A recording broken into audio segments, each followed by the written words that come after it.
What's up with it? What's up? Nothing much. Introduce yourself. Let people know who you are. I'm Miss Sayless. Real name Leslie, but they call me Miss Sayless.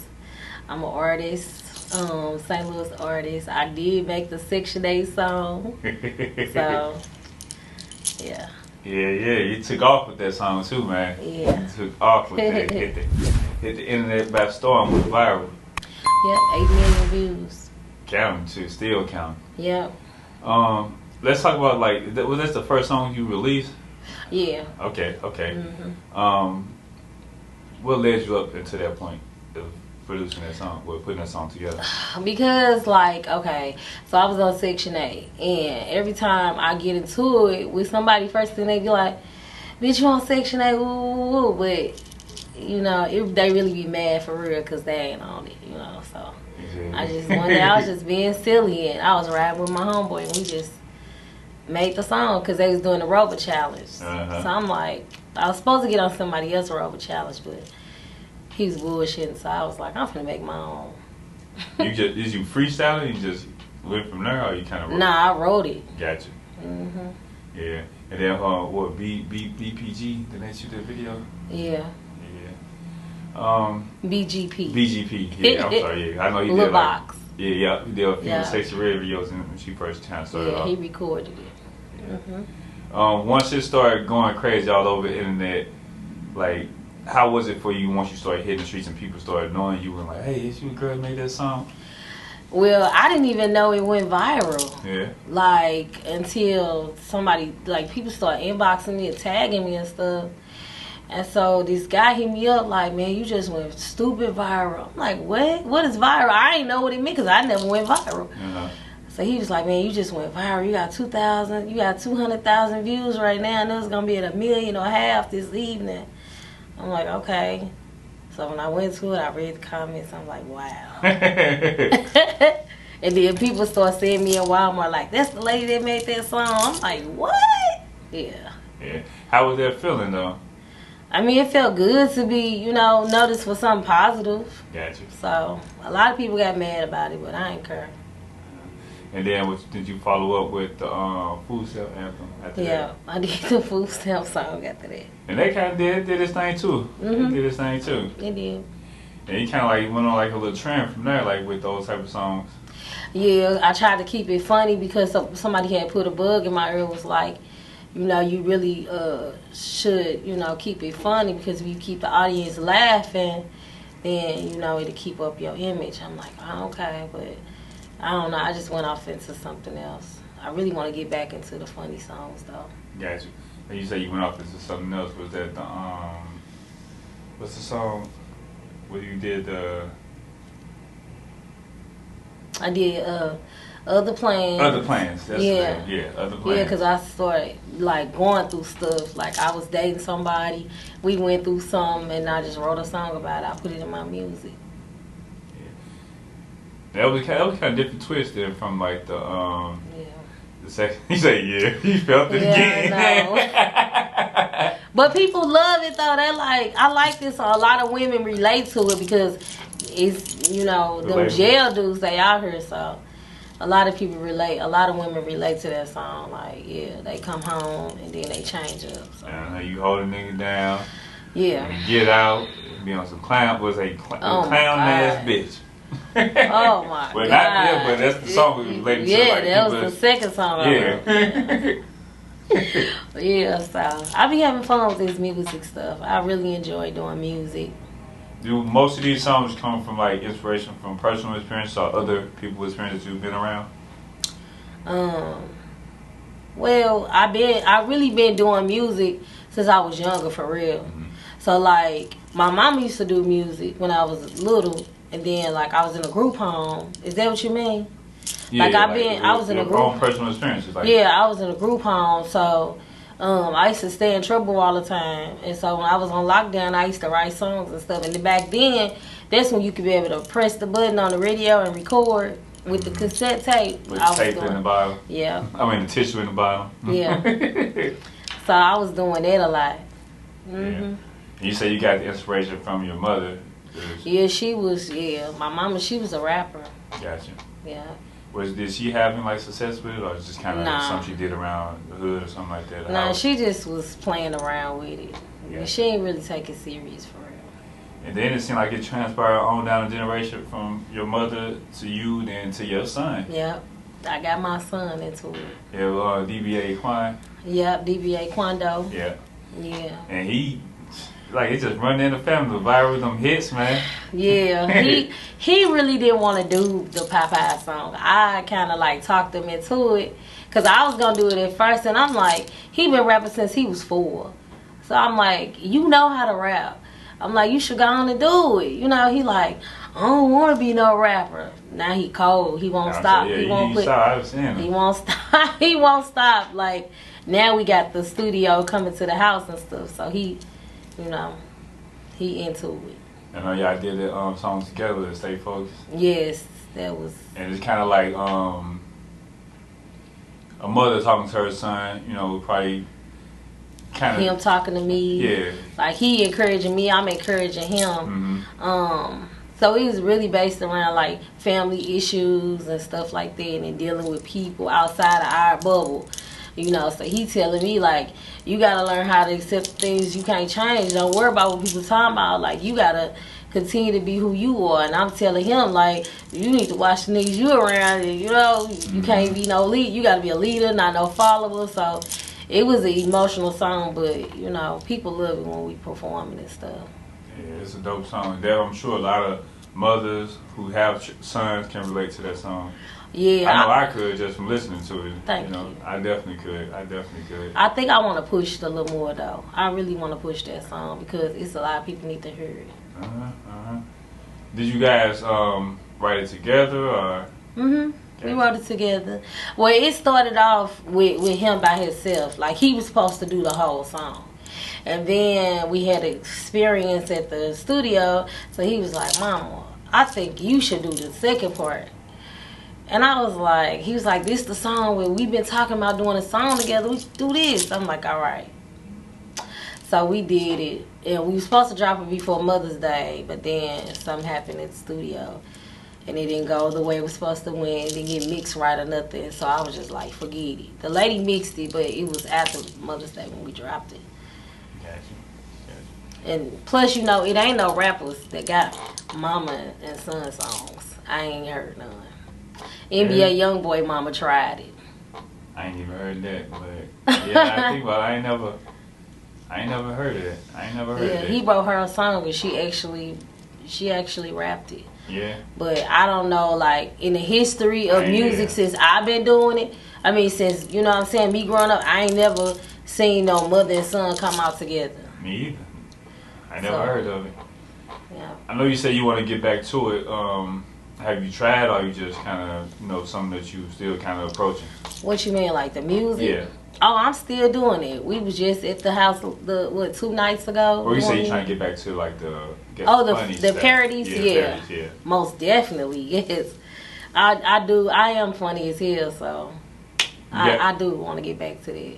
You got something up your sleeve right now that's in the works? Nah. I was gonna do one about temp tags and stuff, but I had my temp tags were right, so I was like, I can't talk about them, but my shit right now, because I would be at work. But that's a real thing though. Yeah, that's a real thing though. Motherfuckers right on temp tags for years. Man, bro, I rolled mine for a whole year. Under a prayer and a wing. You heard me. Because I'm like, man, if I ever get pulled, I'm going to jail. Get the fuck out this car. Yeah, but I was able to go on and get that taken care of. Yeah. So. Now, let's fast forward a little bit, you know, past the music, back down to when you was a child. Okay. What part of St. Louis did you grow up in? Walnut Park. Murderville. Oh my God. But I used to hang out on the Dove and stuff, so. Okay. Yeah. How would you describe St. Louis during that time you was coming up? Still dangerous as hell, but it wasn't bad as it is now. Like, back then, they'll probably jump you or something like that, but shit. They used to kill. I don't remember one person getting killed at the water tower. That was the first time I ever, like, really heard of murder happening there. See, like, at the water tower? Yeah.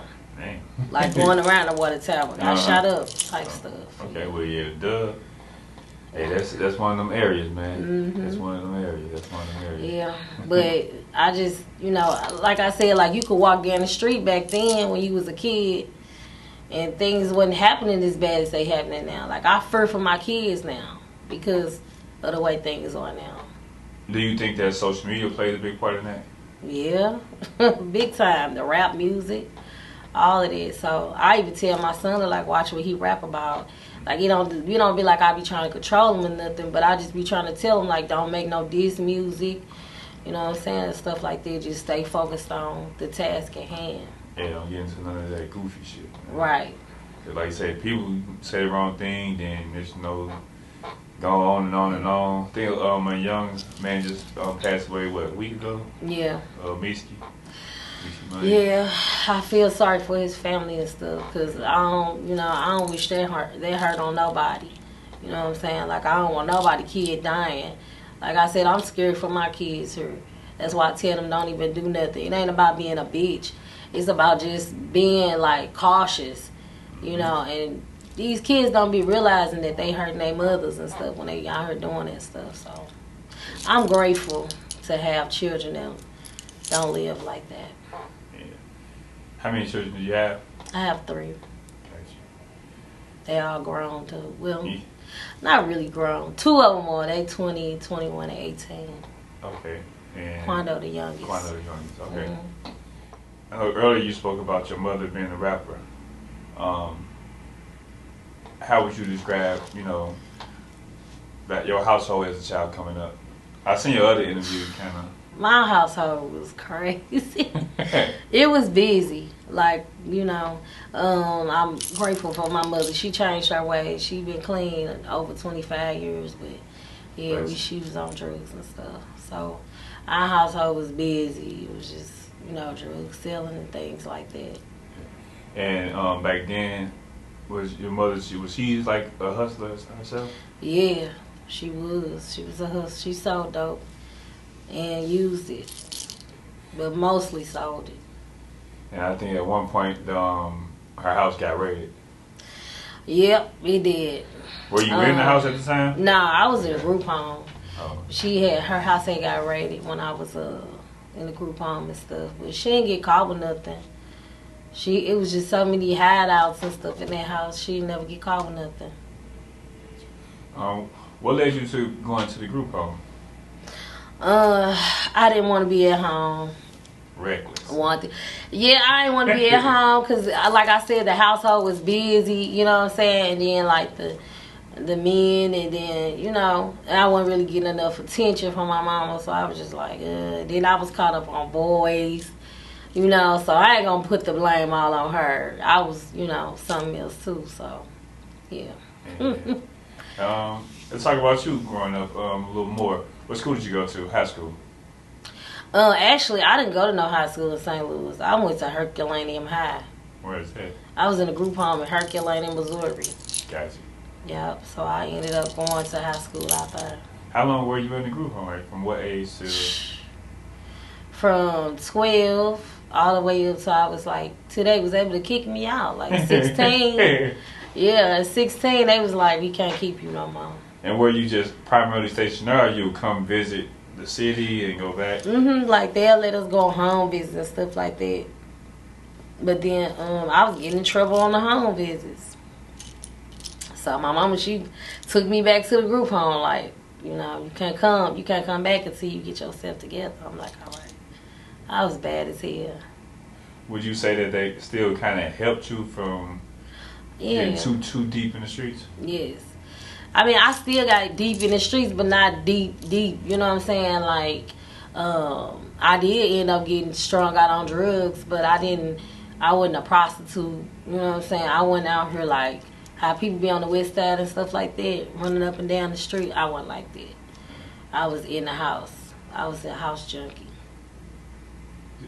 What drug were you on? I was on cocaine and heroin. At what point in your life did you, I guess, was it just like, at that time, back then, it was more like a recreation, kind of like weed is?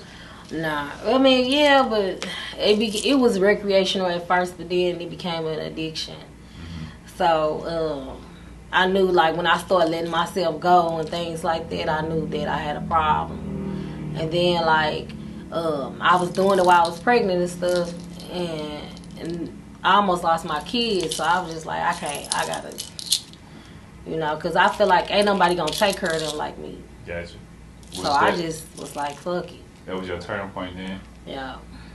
When I was pregnant with Quando, and I had went in labor, and they was talking about taking my kids and stuff, and I heard them. I wasn't supposed to hear them, but I know that, you know, God allowed me to hear them, and I just prayed, and I was like, God, just, you know, if you take the drugs away, if I stop getting high, I just want to keep my kids. That's it.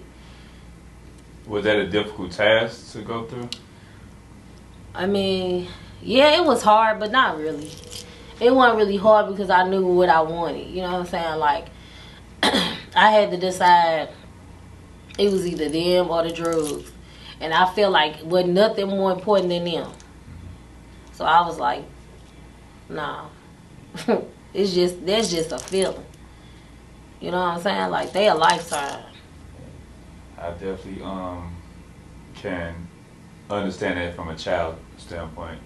Because my father, he ended up passing away, you know, for complications surrounding drugs. But he was trying to, you know, wean yourself off of it. Just kind of in and out. You have a good time, and kind of, you know. Yeah, it's hard. Addiction is hard. That's why I don't knock nobody. Like, if that's what they do, that's what they do. But, you know what I'm saying? And what you do is how you do it. You know, but you got to think about the people you hurting too.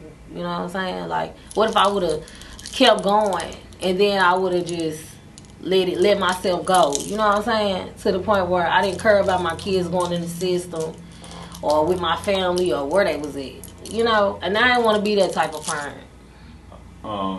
You grew up in St. Louis, like, kind of before the gangbang area kind of started. I actually grew up when it started. Yeah. Like in 85. Okay. And most people say it kind of started like early 90s, late 80s. Yeah. But you said 85. Well, the T's and Blues and stuff started in the 80s, 70s and 80s. But like the gangbang, the Bloods and the Crips, it started like when I was growing up in Walnut Park and walking to Warbridge. Like, I remember like niggas chasing, you know what I'm saying? Stuff like that. Like, you couldn't wear a certain color. You ride down Beacon, you see all red. You know what I'm saying? So, yeah. Describe that time in St. Louis for you, because it kind of like happened overnight, didn't it? It was like, kind of like after the premiere of movie Colors. Yeah, Colors and Boys in the Hood. Yeah. It was crazy. Like, I just remember like seeing people get jumped, hearing about people dying. It was all kind of stuff going on. So let me rewind back. So like I remember people getting killed when I was younger, but I saw my first murder when I was, you know what I'm saying, at the water tower, walking to the store. But I was saying, you know, they really was killing, but they wasn't killing like they are now. Yeah, I think it was more so targeted toward the person or the group or whatever, toward what they wanted. Or if your ass walk down the street with the wrong color, you dying. Sure. Or getting jumped. That was crazy. Nowadays, it ain't really like that. I think probably since like the early 2000s, kind of when it started. Like, you know, I'm 31. I would say back then, you know, I kind of was in that, you know what I'm saying? So I would say my generation was like the last. It's the cross between the original, like the old school gang structure versus how it is now. I think from my generation on, that's when they started to become these cliques. Yeah, because I was a Crip too. I was a 6'0". So I'm a Crip too. You was. Crips got this look. Nah, I'm playing. Well, nah, like, I was a Crip. I was a 6'0", so. Yeah. You coming up in Walnut Park too? Yeah, I used to be on Emma and Lucille and stuff. Oh yeah, ooh. Yeah. You grew up on Genevieve? Yeah, I grew up on Genevieve, but I crossed over and started hanging out over there. Wow. Yeah. I didn't even know but how I ended up hanging out over there is because I was living in a group home on Mimica. Gotcha. Yep, and I ended up growing up with them, and we all ended up being cool. But I used to like. That's the one, Mimica and Emma? Right Yeah. there. I got you. Thekla. Like I lived in a house right there on the corner of Thekla and Mimica. Gotcha. It was an old lady. I don't know. I think she passed away too. But yeah, that house condemned now. But I was like 14 living in that, 13, 14 living in that house with that lady. I was terrible. But I used to walk through the neighborhood and stuff like that and start getting acquainted with people. Uh-huh. And then I got initiated. And that's how shit. In there since then. Yep. Do you think it's I'm gonna ask you this, do you think it's ever, I know it's a stopping point for you personally, but you ever think you will ever be out of it completely? I mean, people gonna always, you know what I'm saying, like the people that you was cripping with, they always gonna feel like you still a crip. But the people you was cripping with, they always gonna feel like, it's like it's still in your blood, but I just don't, like I show it by now I show it like in the way I decorate my house. I don't wear blue and gold no more, nothing like that, but like my whole living room is blue and gold. Got you. Got the blue in your hair? Yeah. So I'm saying, also, like, you gotta think about the enemies too. You did some stuff to some people. I didn't, thank God. I never did nothing to nobody. I ain't never killed. I shot somebody, but I ain't never killed nobody. You know what I'm saying? But I ain't never killed nobody. I ain't never did. I always been scared to, like, I don't want to do nothing that, like, Now people, that's what they going for. The young people now, that's the trophy. That's the trophy. I just thank God. Sad to say. Man, I thank God that my kids ain't in the streets. You hear me? I say this. If you ain't never did it, it's a different feeling. Yeah. It ain't what you think it's gonna be. I already know. It ain't what you think it's gonna be. For real. I don't want to hurt nobody. I don't want to, like, anything that's gonna separate me from my kids, I'm cool. Yeah. I don't want to do it. What's your thoughts on just like nowadays, all this carjacking going on and killing, dealing and all that, but it seems like women are being targeted more so with these carjacking. I don't know. I stay prayed up. You hear me? Like, I just keep my prayers, keep going and, taking one day at a time. And I thank God that it ain't never happened to me.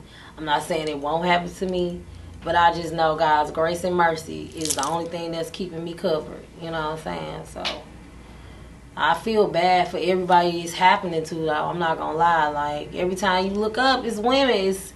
They used to spread women and kids back in the day. You know what I'm saying? But now it's like they don't even care no more. Because now, like, the women, they getting involved in it. You know what I'm saying? That too. Women been involved with it, I guess. Nowadays, they say the roles have changed. Women are more masculine than men are nowadays, as they say. Yeah, like the women are the men now. They they taking over, like. Shout out to the ladies on the positive side, though. Oh yeah, most definitely. All the women who out here bossed up, they doing their thing, they staying focused, ain't on no bullshit. You know what I'm saying? Like, that's what you gotta be. Like, you gotta be focused on what you supposed to be doing. Like, getting trapped up with these niggas and stuff like that, letting these niggas drive their cars, like. Flip your tax money. Yeah, you know what I'm saying? So, you gotta be strong. You can't be weak. Yeah. I know you were a hairstylist. Mm-hmm. And that was something that kind of, from hearing your previous interviews, kind of got you out of a situation. Yeah. And you've been consistent since then. Mm-hmm. I was homeless. Before I started doing hair. And then I was dating somebody who asked me. I never had nobody ask me that. Like, what are you good at? And I'm like, her. And then he hooked me up with his homeboy, and I got in his shop. And I wasn't so good, but as the years went on, I became the best, Good. So I thank God for that, for the anointing of my hands. So I be, the city fuck with me. Like, I be doing everybody hair. That's good. I say you did a few, local superstars and Yeah. just a lot of public figures throughout the city. Yep. I did Newski her. I did the lady from the news, Kelly Hoskins. Really? I did her. I did Juice 23. Uh-huh. I did a few little stars. Blanco, Tarantino TV. Yeah. Yeah, I cut his hair. I'm a barber too. Okay. I'm a barber, beautician. I do makeup, everything. Gotcha. Yeah. For a person who has overcame a lot of obstacles in her life, what advice can you give someone who's probably going through something right now currently? Man, all I can say is like, when it seems like it's hard, just don't give up. Just stay prayed up. Like, God can do anything. Like, He changed my life completely. Like, I ain't out here on drugs no more. I ain't out here stealing. I ain't doing nothing wrong. I'm not perfect, but I'm not doing the shit I used to do. But you just got to stay focused. Don't let nobody knock you off your square. And, make a mission and commit it. Gotcha. Let the people know where they can follow you at. My Instagram is MZSAYLESS_STL. All my music is on all platforms, iTunes, YouTube, everything. Shit, SoundCloud. Facebook is Leslie Boyd, and all the rest of my like Snapchat and stuff like that is the same thing as my Instagram. You say that. Yeah. Oh, TikTok, I'm the funniest nigga alive. I think I've probably seen some of your Instagram at least, I think. Yeah. A matter of fact, I do have another song coming up. I did the F and F. Okay. So you actually released that, didn't you? Like a little, I think I seen it on like YouTube. a snippet. Yeah. Nah, yeah, it is on YouTube, but the video, I haven't done the video yet. So that's what I got coming up next. Okay. I just went to her show Saturday. Yeah, I wish I would have went, but I was mad because I wanted to do her makeup. I wanted to do her makeup for free. Yeah. And they never responded to me, so I was it was hard getting I feel the same way. I couldn't get a response either, but I was there. Yeah. Well, I'll say I appreciate the time and thank you for coming out. Yeah. Thanks for having me, man. I appreciate it. No problem. This was a blessing and a great opportunity. I appreciate it so much. Thank you.